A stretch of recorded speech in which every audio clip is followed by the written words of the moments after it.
occurrence. Suffice to say, we did find out about it. The council started to focus on it. The council then and myself began to look at zoning ordinances, which is where you go with land use matters in local government. Zoning is reserved strictly to municipalities. It is not federal, county, or state. There's no play in that. It's all local.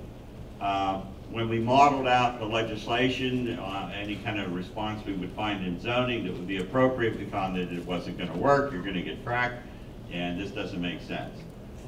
We then moved to a rights ban bill, which was being shopped by Community Environmental Legal Defense Fund, CELDF.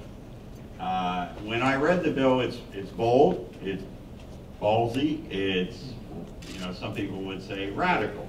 But when you measure what's the content of the bill against what your constitutional rights are as citizens, who's the boss, you are, all of a sudden there was some wonderful symmetry of logic to be made on that point.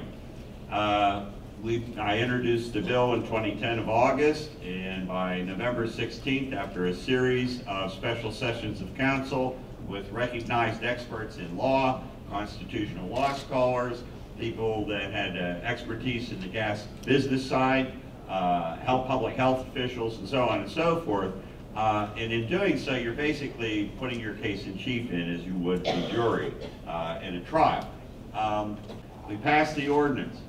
And what that ordinance did was declare that Pittsburgh citizens decide what we will do and what we will not do. Within that ordinance,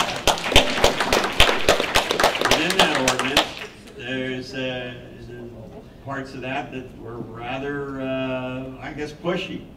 And basically, within the ordinance of the city of Pittsburgh, it's telling the state and the federal government that you don't really have a play on this one. We do. We're not recognizing it, so you have to do it after you get bought and paid for by the oil and gas industry. And then you're going to write their laws for them, and then we're going to go live by them. And then when we'd say, no, you go, well, you can't, that's the law.